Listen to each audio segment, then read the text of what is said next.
শ্রী পরমাত্মনে নমঃ। শ্রীমদ্ভগবদ্গীতা অথ অষ্টাদশোऽধ্যায়ः মোক্ষযোগ। গীতাকে দর্পণ বলা হয়।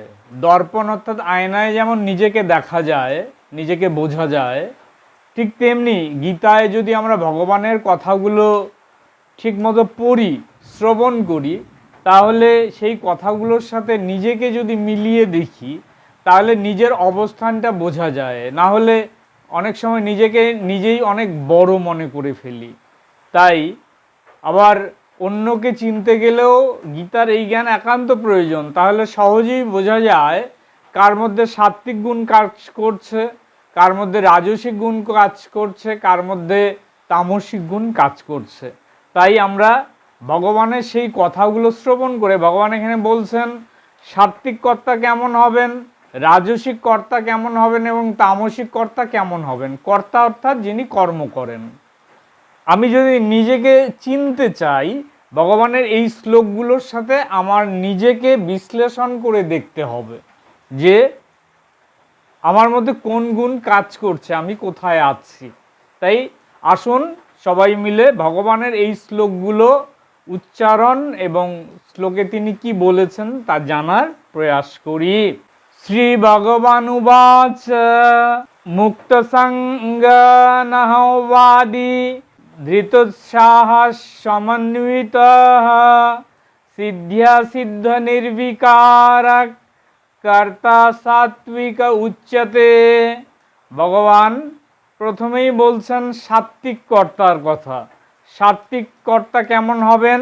তিনি অনাসক্ত, কোনো কিছুতে আসক্তি যার নেই। সাত্বিক কর্তার গুণগুলোর কথা ভগবান বলছেন। সাত্বিক কর্তা ফলে অনাসক্ত। কর্মটা করলে সেখান থেকে কি ফল পাওয়া যাবে, কর্মটা করাই তার সব থেকে বড় লক্ষ্য। আমরা মহাপুরুষদের জীবনীতি দেখি, তারা কর্ম করে গেছেন, ফলের দিকে কখনো তাকাননি। ভগবান এভাবেই কর্ম করার কথা অর্জুনকে উপলক্ষ করে আমাদেরকে সবাইকে বলেছেন। সাত্বিক কর্তা কেমন হবেন? তিনি কর্তৃত্বাভিমান রহিত, আমি করছি এই যে অহংকার, এটা থেকে মুক্ত হয়ে যান সাত্বিক কর্তা। অর্জুন যেমন গীতা জ্ঞান লাভ করে দেখলেন, ভগবান আগেই সবাইকে মেরে রেখেছেন, আমরা উপলক্ষ মাত্র। এই যে জ্ঞান, কর্তৃত্বাভিমান আর থাকে না। তিনি ধৈর্যশীল হবেন। সাত্বিক কর্তা সর্বদা ধৈর্য বজায় রাখবেন। কর্ম করতে গেলে ধৈর্যের একান্ত প্রয়োজন। সাত্বিক কর্তা যেমন তার কর্মে সর্বদা উদ্যম থাকবে। এবং সাত্বিক কর্তার আরেকটা বড় গুণ হচ্ছে কর্মের সফলতা বিফলতা, তিনি সেই সফলতা বা বিফলতায় হর্ষ বা বিষাদযুক্ত হবেন না। কর্মটা করাই তার প্রধান লক্ষ্য।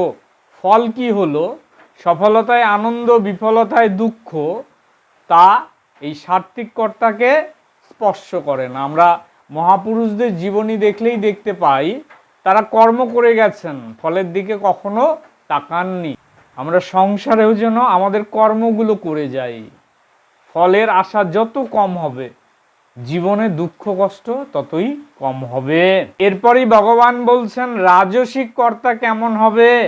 ভগবান বলছেন রাগী কর্ম ফল প্রেপসুর লুব্ধ হিংসাত্মক শুচিহি হর্ষ শোকান্বিত কর্তা রাজসা পরিকীর্তিতঃ। ভগবান বলছেন যিনি রাজসিক কর্তা হবেন তিনি কেমন হবেন? তিনি বাসনা কুলচিত্ত, তার মনের মধ্যে অনেক চাওয়া পাওয়া, বাসনা অনেক। তিনি কেমন হবেন? তিনি কর্মফলের আকাঙ্ক্ষা করেন, কর্মটা করেন যে ফলের আকাঙ্ক্ষা নিয়েই কর্ম করেন, যিনি রাজসিক কর্তা হবেন। তারপরে ভগবান বলছেন রাজসিক কর্তা হবেন পরদ্রব্যে লোভী। অন্যের কিছু ভালো কিছু দেখলেই তার লোভ জন্মে, এটা রাজসিক কর্তার পরিচয়।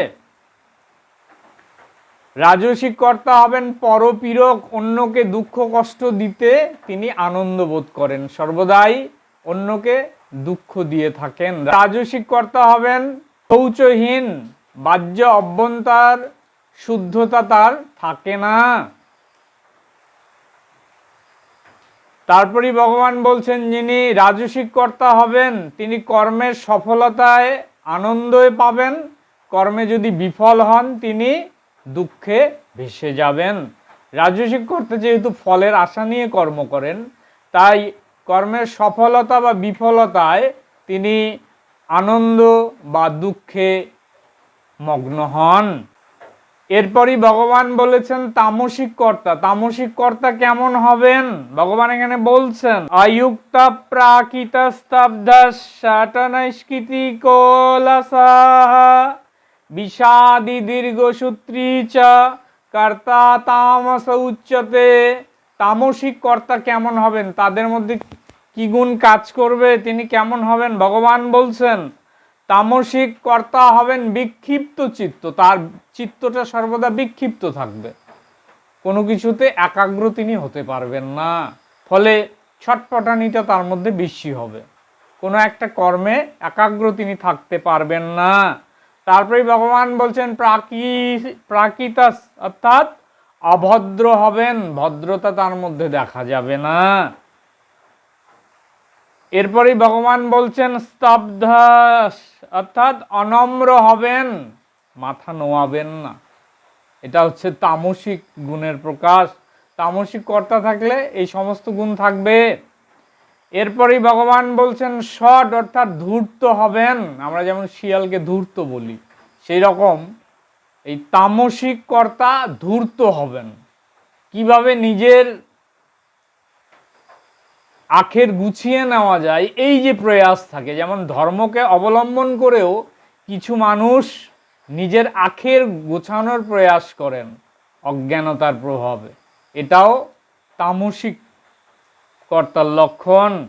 এরপরেই ভগবান বলছেন তামসিক কর্তা কেমন হবেন, পরবৃত্তি নাশক হবেন, অন্যের কর্মে তিনি বাধা প্রদান করবেন, অন্যের কর্মের মধ্যে বিভ্রান্তি ঘটাবেন, এবং অলসতা, এটা অলসতা তমগুণের আরেকটি প্রভাব।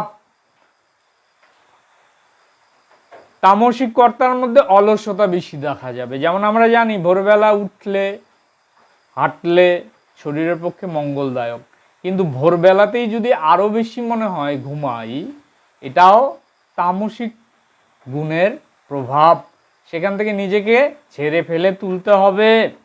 এরপরেই ভগবান বলছেন তামসিক কর্তার লক্ষণ হচ্ছে বিষাদি, অনেক কিছু যদি তার মধ্যে থাকে, অনেক ধন সম্পদশালী হয়েও তিনি সর্বদা বিষাদযুক্ত, আমার কিছুই নাই, আমার অবস্থা ভালো না, এই যে কথাগুলো বার হবে।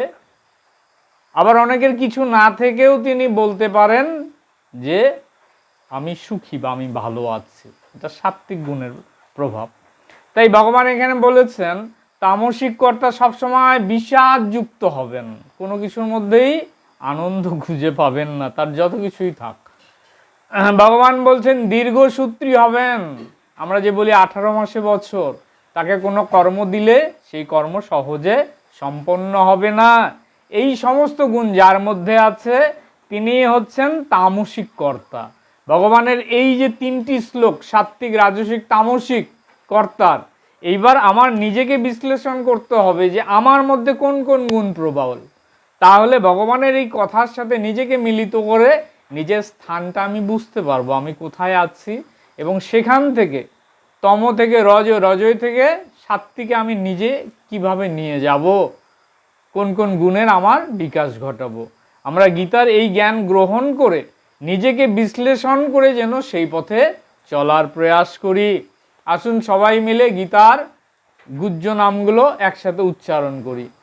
গঙ্গা, গীতা, সাবিত্রী, সীতা, সত্যা, পতিব্রতা, ব্রহ্মবলী, ব্রহ্মবিদ্যা, ত্রিসন্ধ্যা, মুক্তিগৃহিণী, অর্ধমাত্রা, চিতানন্দা, ভবগ্নি, ভ্রান্তনাশিনী, বেদত্রয়ী, পরানন্দা, তথার্থ জ্ঞান মঞ্জুরি, ইত্যেতানি জপে নিত্যং নরো নিশ্চল মানস। জ্ঞান সিদ্ধিম লবে নিত্যম তথান্তে পরমম পদম। হরে কৃষ্ণ কৃষ্ণ কৃষ্ণ হরে হরে, হরে রাম রাম রাম হরে হরে। হরে কৃষ্ণ, রাধে রাধে।